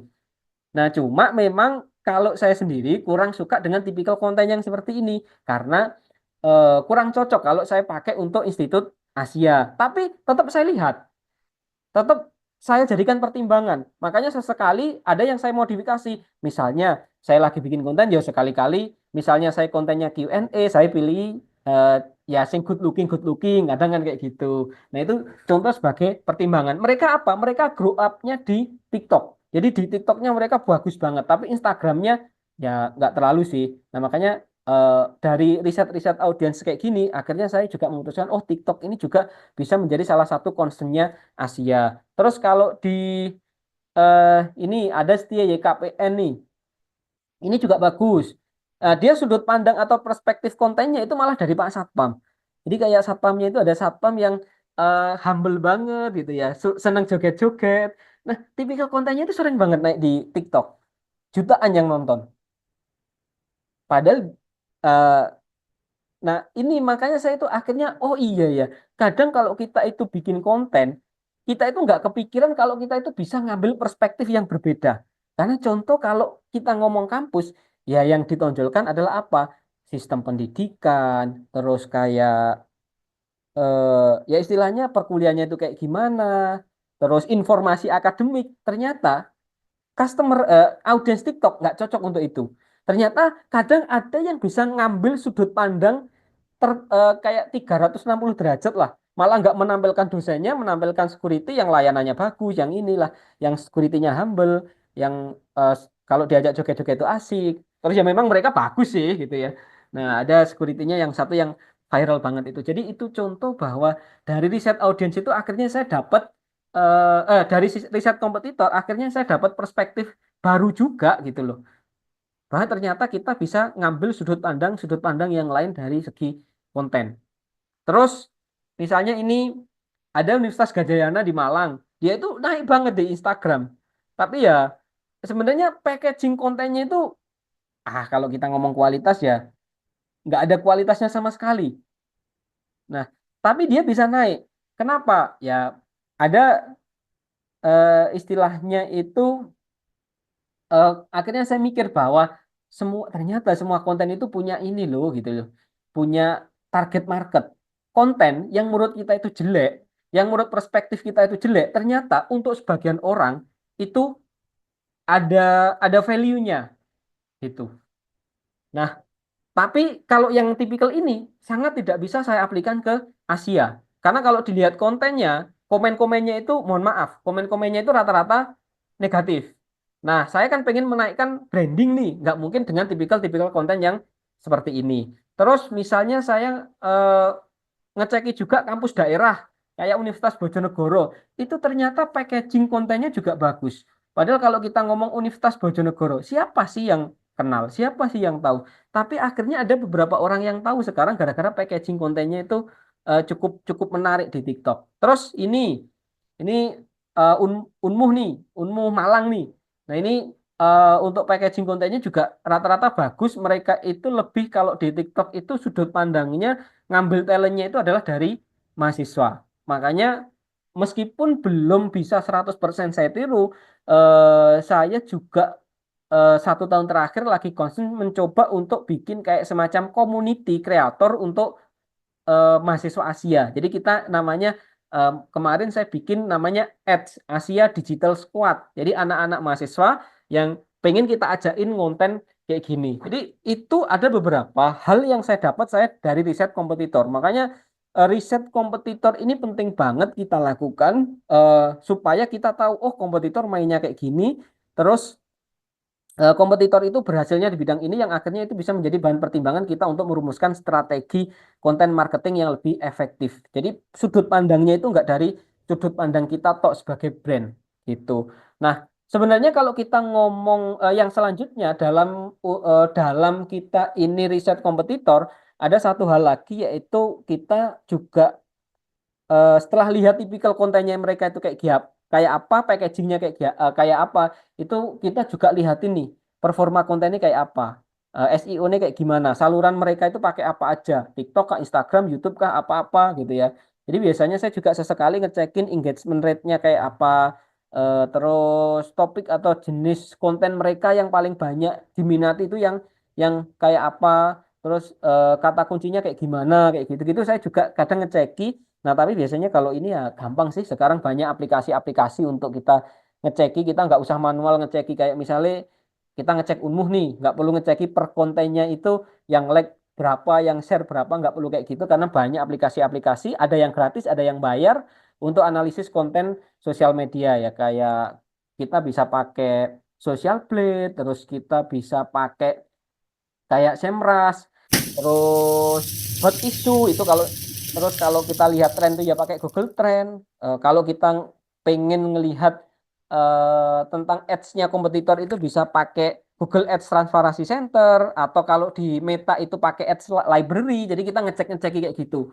Nah, contoh ya kalau kita bikin campaign misalnya kita lihat dulu oh campaign kelas online nih kampus ini kayak gimana sih? Ngiklannya kayak apa sih? Nah, biasanya kita ngeceki juga kayak gitu. Jadi ini tahapan yang ketiga. Tahapan yang pertama tadi adalah menentukan tujuan, tahapan yang kedua adalah pertama menentukan tujuan, yang kedua itu kita harus menentukan audiens, yang ketiga itu kita lihat kompetitor, yang keempat, nah baru kita menentukan platform apa yang mau kita pakai. Karena akhirnya setelah di awal-awal itu saya merasa gagal gitu ya. Ketika saya pengen optimasi semua sosial media itu saya merasa akhirnya gagal. Nggak bisa ini ternyata. Kalau kita mau optimasi di semua sosial media itu nggak bisa gitu ya. Akhirnya ya sedikit demi ya akhirnya kita riset nih bahwa dan kita menemukan bahwa ya memang faktanya masing-masing sosial media itu punya karakteristik masing-masing. Memang kalau kita ngomong data pengguna sosial media di Indonesia itu pengguna sosial media itu dari tahun ke tahun naik terus. Ada sekian banyak nih ya. Ini pengguna sosial media. Nah, dari masing-masing pengguna ini kalau kita lihat itu ya mereka punya ini sendiri-sendiri ya. Jadi ini bisa kita masukkan ke karakteristik sosial media itu yang kayak gini. Jadi misalnya kita ngomongin karakteristik YouTube tuh kayak apa. Nah, kalau kita lihat mulai dari user YouTube rata-rata ya semua usia lah kalau YouTube ini ya. Jadi karena dia itu salah satu platform video yang paling senior, jadi ya untuk usernya semua usia, mulai dari anak-anak hingga dewasa. Bahkan karena saking semua usianya dia itu kan punya platform tersendiri, punya kurasi tersendiri namanya YouTube Kids. Tipikal kontennya apa? Tipikal kontennya ya video, tutorial, vlog, musik, dokumenter. Yang lagi rame sekarang memang di YouTube itu musik. Makanya salah satunya akhirnya YouTube bikin satu platform sendiri namanya YouTube Musik. Nah, video bervariasi dari beberapa detik hingga berjam-jam. Terus fiturnya ya channel video, langganan, dan lain-lain. Tujuannya ya lebih ke arah video ya, monetisasi konten, edukasi. Terus kalau kita pengen optimasi iklan atau kita pengen pakai paid media marketing di YouTube ini agak mahal nih, gitu ya. Tapi ada nilai plusnya juga. Nilai plusnya itu platform video terbesar dengan berbagai macam format. Kalau untuk kita secara pribadi sebagai konten kreator, bukan brand, itu bagusnya kita di situ bisa monetisasi langsung. Tapi memang syaratnya susah. Kan harus 1000 follower, 4000 jam tayang. Kalau kita ngomong pakai short, video YouTube short itu harus 10 juta tayangan dalam 1 bulan terakhir kalau nggak salah. Jadi itu cukup berat banget untuk kita monetisasi di situ. Tapi kalau untuk brand, misalnya kita brand nih, mau kerjasama, kita mau melebarkan konten marketing kita di YouTube, itu lebih baik tidak create video sendiri. Kalau sebagai platform utama nggak cocok. Lebih cocoknya untuk apa? Cocoknya untuk paid media marketing. Jadi kita kerjasama dengan YouTuber atau influencer yang memang di situ sudah punya nama atau sudah punya personal branding yang cukup gede atau sudah punya subscriber yang besar. Itu kalau untuk brand baru ya. Karena untuk create campaign, untuk create video di YouTube dan bisa viral atau menarik customer audience baru itu susah. Jadi misalnya aku pengen meningkatkan brand awareness, aku brand baru bikin bisnis, langsung pengen meningkatkan brand awareness-nya itu di YouTube. Itu susah banget. Nggak bisa kalau saya bilang. Tapi kalau nggak bisa kok saya kayak Tuhan gitu loh ya. Tapi kalau dilihat dari karakteristik dan model algoritmanya itu bisa dibilang nggak bisa gitu. Jadi nggak cocok untuk itu. Kalau kita ngomongin karakteristik YouTube. Yang kedua, Facebook. Facebook ini sekarang kayaknya agak ditinggalkan, tapi ternyata ya sesekali masih bolehlah kita pakai meskipun ini bukan platform utama kayak gitu ya. Karena kalau kita ngomong usernya ya beragam usia, tapi memang lebih banyak yang tua-tua gitu ya. Yang umurnya 35, 40 ke atas. Saya masih punya Facebook, tapi ya lebih banyak untuk ngeceki marketplace. Jadi ngecek misalnya ada orang yang jual mobil murah, siapa tahu kita bisa beli, kita jual lagi kayak gitu. Itu kadang di marketplace Facebook. Nah, tapi penggunanya banyak Facebook ini. Tipe kontennya ini kalau tak bilang Facebook ini tipe kontennya itu paling banyak ya. Jadi tipe konten apa aja bisa masuk ke Facebook. Teks bisa. Jadi kayak kita bikin tulisan-tulisan kayak gitu-gitu masih bisa nih dalam bentuk teks. Gambar bisa, misalnya kita share foto, share desain bisa, video bisa, terus live bisa, kita juga bisa update status. Intinya fiturnya paling lengkap. Karena saking lengkapnya, nggak punya spesialisasi dan nggak jelas. Jadi arahnya Facebook itu mau kemana itu nggak jelas. Karena saking lengkapnya fiturnya. Sekarang ada Facebook Pro. Tapi kalau tak bilang Facebook Pro itu konten berbasis video yang bisa dimonetisasi, tapi kalau tak lihat karena basis untuk customernya mereka itu bukan orang yang, mohon maaf gitu ya, konten friendly, akhirnya konten-kontennya ya bukan konten-konten yang berkualitas. Jadi kayak asal bikin video, diupload, tujuannya video itu apa kayak gitu, nggak jelas gitu loh. Karena bahkan ada konsep saling memviralkan, saling interaksi kayak gitu-gitu. Nah itu Facebook. Nah fiturnya juga sebenarnya paling lengkap gitu. Terus kalau untuk biaya ya bisa mahal, bisa murah. Kita bisa pakai organik juga.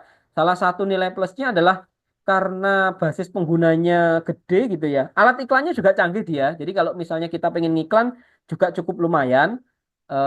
Karena kita dari Facebook atau Meta ini bisa ngiklan juga, kita targetnya ke Instagram kayak gitu bisa. Nah, kalau kita mau pakai organik, cocoknya itu lebih ke create kayak ini ya, untuk ads. Jadi memang sesekali saya masih pakai Facebook untuk Institut Asia Malang, tapi itu lebih ke nge-ads, ngiklan.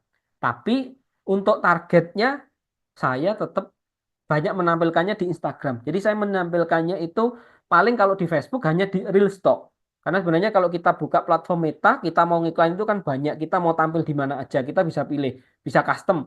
Nah itu ya saya biasanya tampilnya adalah di Instagram Reels, terus Instagram Story, terus sama kalau misalnya kita mau Facebook, misalnya kita merasa oh ini konten masih bisa lah kita masukkan Facebook juga untuk ads-nya. Itu biasanya paling pol ya di kayak semacam Instagram, Facebook Reels-nya aja sih gitu. Terus jadi cocoknya untuk itu ads sama bikin komunitas. Tapi kalau untuk komunitas-komunitas itu sekarang juga lebih banyak kalau di Facebook itu ya komunitas otomotif, komunitas ya komunitas-komunitas kayak gitu ya, pencinta hewan, kucing, musang kayak gitu-gitu lah. Itu contoh untuk misalnya kita punya brand yang brand itu bukan brand yang kalau kayak pendidikan kayak gitu agak susah. Tapi misalnya kita punya brand yang memungkinkan untuk bikin di komunitas-komunitas di Facebook itu masih masih cukup oke lah gitu. Terus X tadi saya sudah bahas sedikit juga. Ini basis penggunanya nggak terlalu banyak. Jadi X ini kan memang segmented banget ya. Lebih banyak kalau yang di situ tuh ya orang profesional, jurnalis, selebriti mungkin. Terus pengguna aktifnya juga nggak terlalu banyak. Cuma memang kalau untuk masalah skandal, berita-berita terbaru itu cukup aktif di situ. Tipe kontennya paling banyak ya teks, terus gambar ada sesekali, video ada, tapi ya lebih populer memang di sana adalah teks. Jadi tipikal orang yang bisa ngonten di eh, X adalah orang yang biasa bikin storytelling pakai teks. Jadi suka nulis lah emang. Fiturnya yang nggak terlalu banyak, retweet, mention, trending topic, thread kayak gitu-gitu. Terus tujuan dibikinnya apa dulu ya? Untuk kalau kita bikin konten di situ tujuan apa ya? Konten-konten untuk diskusi, berbagi cerita. Terus untuk layanan komplain juga cepat sebenarnya ya. Jadi kalau misalnya ada biasanya kalau ada brand besar itu biasanya untuk platform X ini digunakan untuk misalnya nanggapi komplain-komplain kayak gitu-gitu biasanya di sini. Terus biaya ya bervariasi sih. Bahkan lebih banyak pakai organik, nilai plusnya itu selalu up to date. Jadi kalau yang berbau dengan skandal, berita, masalah politis kayak gitu-gitu cepet banget di X itu. Biasanya naik banget pertama kali itu di X. Nah, biasanya cocoknya ya untuk layanan pelanggan lah karena dia kan interaktif. Jadi misalnya ada orang yang protes langsung bisa dibales, langsung bisa direspon kayak gitu-gitu. Jadi lebih interaktif dan kayak kalau kita ngobrol di X itu bisa lebih personalisasi kayak aku ngobrol sama kamu meskipun aku brand. Kalau di Instagram, TikTok kayak gitu kan by DM. Kalau nggak by DM, by comment. By comment itu kayak kita nggak bisa ngeceki satu persatu kayak gitu loh. Jadi kalau untuk layanan pelanggan kayak gitu-gitu, platform X ini cocok. Tapi kalau untuk brand awareness, terus pengen viral marketing itu agak agak susah. Bisa pun kita pakai biaya dan kita juga harus benar-benar tahu target audiens kita siapa. Gitu. Ada nggak di X kalau target kita kayak jurnalis, selebriti, orang-orang profesional ya oke. Tapi kalau targetku misalnya anak SMA, SMK, masyarakat umum yang dari kalangan menengah ke bawah itu ya kurang cocok kita di platform X gitu. Terus ada lagi ini LinkedIn. Nah, LinkedIn ini setiap orang kayaknya harus punya. Saya punya tapi saya kurang aktif juga. Karena memang kalau kita ngomong LinkedIn ini boleh dipakai orang, boleh dipakai juga brand. Karena tak lihat itu juga banyak brand-brand yang main di LinkedIn. Asia juga punya, tapi LinkedIn-nya Asia itu dulu di Kita Kelola, tapi sekarang sudah kayak 2 tahun terakhir LinkedIn-nya itu tak kasih ke Career Center. Jadi misalnya update masalah pekerjaan, terus update info-info terbaru, misalnya kita pengen menjalin kerjasama dengan perusahaan, nah kan lebih banyak fungsinya itu untuk LinkedIn. Makanya eh, untuk maintenance di Institut Asia Malang kita kasihkan ke Asia Career Center namanya untuk LinkedIn. Nah, karena memang kalau kita ngomong user ya profesional dan perusahaan, user LinkedIn itu lebih dari 700 juta pengguna aktif bulanan, tapi rata-rata ya profesional dan perusahaan. Terus tipikal kontennya ya artikel, update profesional, lowongan pekerjaan, konten-konten industri kayak gitu. Fitur nggak terlalu banyak. Lebih banyak untuk kayak fitur portofolio, gimana cara orang itu portofolionya kelihatan bagus banget. Tujuan yang membangun jaringan profesional, biayanya cukup tinggi kalau kita ingin membangun personal branding di situ. Nilai plusnya fokus pada profesional, efektif untuk B2B marketing ataupun rekrutmen. Jadi memang segmented banget kalau kita ingin membangun jaringan profesional ya LinkedIn gitu. Nah ini ya sangat cocok untuk B2B marketing tadi dan membangun kredibilitas industri. Makanya tadi di Asia tak serahkan ke Asia Career Center. Nah yang selanjutnya Instagram. Instagram tuh karakteristiknya kayak gimana sih? Nah ini masih cukup menarik juga kita pakai gitu ya. Contoh, Instagram ini meskipun fitur monetisasinya nggak terlalu banyak, tapi kalau kita ngomong untuk branding, untuk brand awareness itu bagus. Tapi kurang cocok kalau kita pengen nyari duit di Instagram. Misalnya saya konten kreator pemula, terus pengen nyari duit itu agak susah. Tapi kalau untuk membangun personal branding, bagus gitu ya. Karena kalau kita ngomong, wah usernya ini banyak banget sekarang ya. Didominasi ya generasi muda, remaja, dewasa, yang bawah-bawah pun juga punya, meskipun sekarang kalau kita ngomong Gen Z, Alpha itu lebih banyak ke TikTok, tapi masih banyak juga mereka yang cukup ini ya familiar dengan yang namanya Instagram. Tipe konten yang paling ramai sekarang Reels sama foto masih bisa juga, tapi memang paling ramai ya kemarin kan sudah kita bahas juga bahwa konten video ini memang yang lagi di istilahnya didukung pol sama ini ya kayak semacam platform. Selain itu memang penggunanya lagi banyak banget gitu ya. Makanya yang populer ya Reels sama foto sih, Stories juga masih ada tapi nggak terlalu banyak juga. Ya fitur-fiturnya ya teman-teman sudah tahu semuanya. Tujuannya ini membangun merek pribadi atau memang membangun personal branding atau branding ya. Sangat populer kalau kita misalnya kalau kita itu influencer atau bisnis kecil itu juga cocok ya untuk misalnya kita pengen memulai membangun personal branding di situ. Terus biaya, bisa dibilang biayanya itu murah banget. Terutama kalau kita itu kontennya organik. Atau kalau kita ngomong pakai influencer pun, kalau misalnya kita pakai micro influencer itu juga murah gitu. Jadi memang tipikal untuk misalnya kita pengen membangun brand awareness atau pengen orang tahu produk kita tapi lewat Instagram itu juga cukup murah. Nilai plusnya itu ya fokus pada konten visual, terus popularitas di kalangan anak muda itu juga oke. Terus masih ada konten interaktif juga kayak fitur story, reels kayak gitu. Jadi ini cocok ya buat kita-kita yang sangat cocok untuk kita brand yang memiliki produk atau layanan secara visual itu menarik. Misalnya kita layanannya itu fashion, kecantikan, makanan, lifestyle, itu cocok lah kita main di platform Instagram. Nah, sosial media yang terakhir, ini yang paling populer akhir-akhir ini TikTok. Nah, kalau kita ngomong TikTok ini sebenarnya ini yang paling cocok sebenarnya kalau kita itu bisnis baru, kita pengen menjangkau customer audience yang baru ini kalau dibilang ya sangat cocok. Usernya didominasi generasi Z. Sekarang sudah mulai naik juga. Makanya kalau teman-teman main ada konten viral gitu ya, ada konten viral, terus dilihat di komen, ada yang komen agak nyeleneh dikit, ngapain sih main ke sini, balik lagi ke Facebook aja kayak gitu.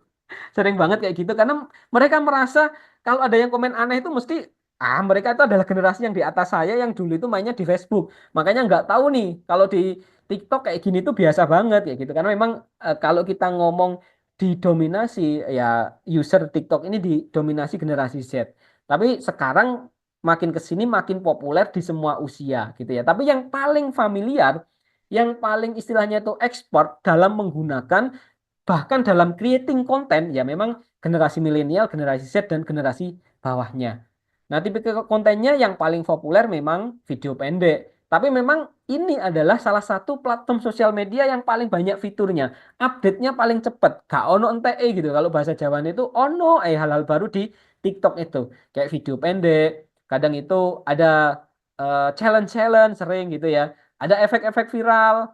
Terus kalau kita fiturnya banyak.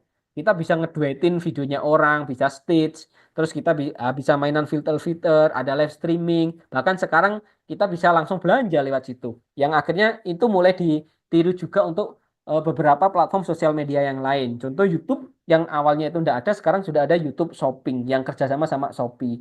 Nah, terus kalau kita tujuan ya lebih banyak hiburan, kreativitas, viral challenge, karena banyak tren terbaru, banyak video-video viral. Sekarang itu mulainya adalah dari TikTok baru nyebal ke platform-platform yang lain. Jadi misalnya kita bikin kampanye, bikin campaign yang viral itu biasanya ya pertama itu yang tren-tren terbaru itu pasti TikTok.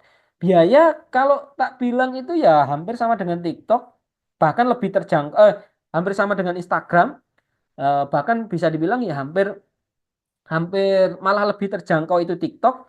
Terus nilai plusnya ya populer banget lah di kalangan Gen Z. Jadi intinya kalau kita itu pengen membangun brand awareness sampai turun-turunannya gitu ya. Dan tujuannya konten tadi banyak banget nih. Nah, kayak TikTok itu adalah sebuah platform yang semuanya itu ada. Mulai dari membangun brand awareness sampai kita langsung jualan di situ tuh ada. Misalnya kita call to action-nya pengen suruh beli, itu ada di situ. Karena kita belanja langsung di TikTok itu bisa. Jadi ini adalah salah satu ini ya istilahnya itu platform media sosial yang wajib banget kalau kita itu suatu brand yang wajib banget itu main di platform sosial media yang satu ini. Selain di Instagram. Ini kalau tak bilang itu TikTok itu kita wajib punya. Ya meskipun awal-awal 2017 itu saya merasa 2016-2017 itu kan lagi rame-ramenya TikTok tuh. Terus akhirnya saya merasa Asia ini bikin TikTok enggak ya? Bikin enggak ya? Bikin enggak ya? Karena waktu itu masih perspektif dan stigmanya itu kan masih agak jelek, agak negatif karena lebih banyak konten yang di situ adalah orang joget-joget, banyak cewek joget-joget juga, lebih ke arah seksi dan sensual. Makanya untuk platform pendidikan cocok nggak? Nah, awalnya saya sempat galau, tapi setelah melihat perkembangannya, oh ternyata banyak juga ya konten-konten edukatif dan bermanfaat di situ. Akhirnya kita bikin TikTok juga, teman-teman. Jadi saya juga pernah ke survei ya sebelum ya karena kegalauan tadi itu yang kegagalan merumuskan strategi konten marketing yang kita pengen maksimal di semua konten di semua platform sosial media itu akhirnya selain kita itu riset kita itu juga akhirnya saya itu eh, bareng sama teman-teman marketing untuk saya itu datang ke sekolah-sekolah SMA SMK. Jadi saya melakukan mini survei kayak akhirnya nyebarin kuesioner dan wawancara kepada mereka.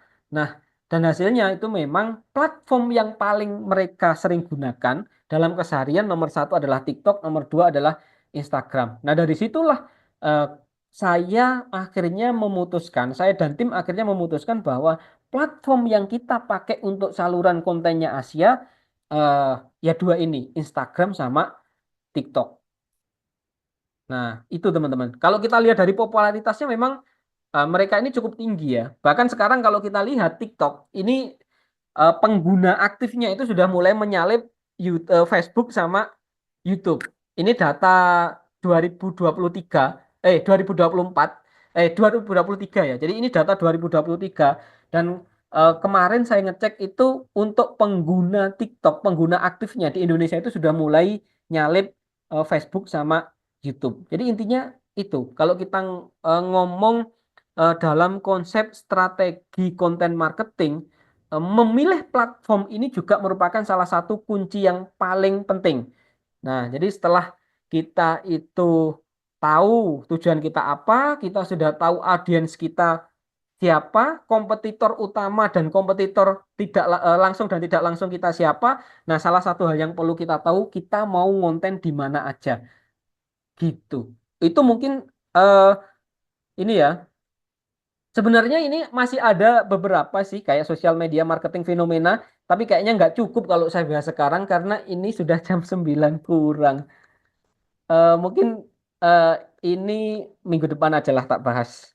Ini kita sampai menentukan platform sosial media aja nanti yang tadi yang kayak study case untuk sosial media marketing fenomena kita sambungin sama yang besok itu masalah pembuatan konten. Masalah pembuatan konten dan lain-lain itu kan kita mungkin ada 3 pertemuan yang fokusnya bahas konten production di chapter 5 ini. Itu mungkin karena sudah jam 9 kurang nggak kerasa ya. Kayak jam segini nggak kerasa.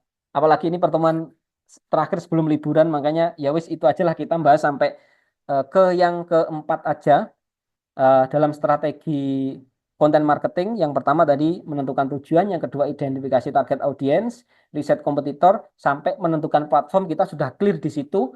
Baru nanti kita minggu depan bahas fenomena-fenomena sama study case tentang gimana sih ketika kita memilih platform yang tepat dan pengaruhnya terhadap keberhasilan suatu brand. Plus setelah liburan nanti kita bahas tentang apa aja tahapan-tahapan ketika kita lagi pengen membuat konten yang berkualitas. Itu mungkin itu dari saya. Ada 5 menit, mungkin ada yang mau ditanyain, ada yang mau nambahi mungkin, atau sudah karena sebenarnya kita hari libur.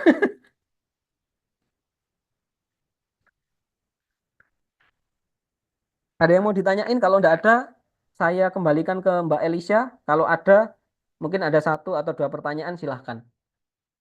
Selalu tanya jawabnya kurang ya, karena waktunya mepet. Ya semoga nanti kalau kita sudah kembali ke jadwal normal, mulai dari jam 6:30 sampai jam 9, kita masih ada sesi untuk tanya jawab. Sebenarnya ini kan materinya sudah tak padetin, tapi ya ternyata masih kurang. Ya semoga teman-teman tetap dapat ini ya insight dari sharing-sharing kita gitu ya. Karena memang saya yakin kita nggak perlu yang deskriptif banget, nggak perlu yang teoritis banget. Makanya di situ saya lebih banyak kayak bahas, oh contohnya gini, study case-nya kayak gini. Karena kalau teoritis kayaknya teman-teman ini sudah, saya yakin orang yang sudah katam lah masalah kayak gitu-gitu ini. Jadi sebenarnya untuk yang teoritis-teoritis banget itu sudah saya hilang-hilangkan, tapi ya karena memang sebenarnya 14 kali pertemuan jadi 7 itu akhirnya ya agak sedikit tetap ini ya padat gitu.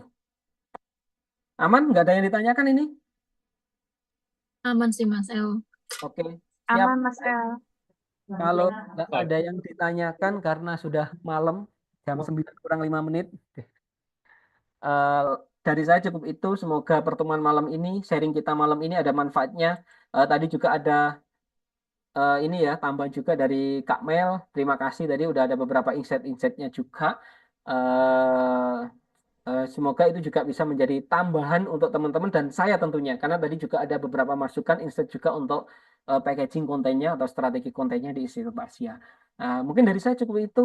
Saya kembalikan ke Kak Elisha. Silahkan. Ya, terima kasih banyak Mas El untuk pemaparan materinya hari ini. Iya, sama-sama. Kak Elisa sudah mudik belum? Belum Mas, Oh, masih hari rumahnya mana Rabu. rumahnya? Trenggalek saya aslinya. Loh, tonggoku. Trenggalek mana? Pule Mas, bagian gunung. Wah, desa iki, cah desa iki. Nggih. Saya baru tahu loh, ini fun fact-nya saya baru tahu kalau dia itu tetangga saya gitu. Kalau dia Pule, saya itu orang Panggul. Kamu sudah tahu belum kalau aku orang Trenggalek juga? Sempat tahu aja, cuma belum tahu kalau Trenggaleknya bagian mana. Oke. Ya wes saya kembalikan ke Kak Elisa supaya kamu cepat mudik juga, kasihan. Ya, terima kasih Mas El. Terima kasih Bapak Ibu semuanya untuk antusiasnya malam hari ini meskipun harusnya sudah libur nggih. Semoga banyak manfaat untuk materi hari ini. Karena memang sudah malam, sudah waktunya istirahat dan libur. Cukup sekian untuk perkuliahan malam hari ini. Selamat berlibur, selamat istirahat. Terima kasih semuanya, Bapak Ibu. Terima kasih, mohon maaf lahir Terima batin. kasih. Lahir Dapat batin, tugas Mas kan ya? El. Makasih Mas Lahir batin, Mas El. Makasih El. Mbak El. Mbak Alicia dan semua ya. Mohon maaf lahir batin. Mohon maaf lahir batin.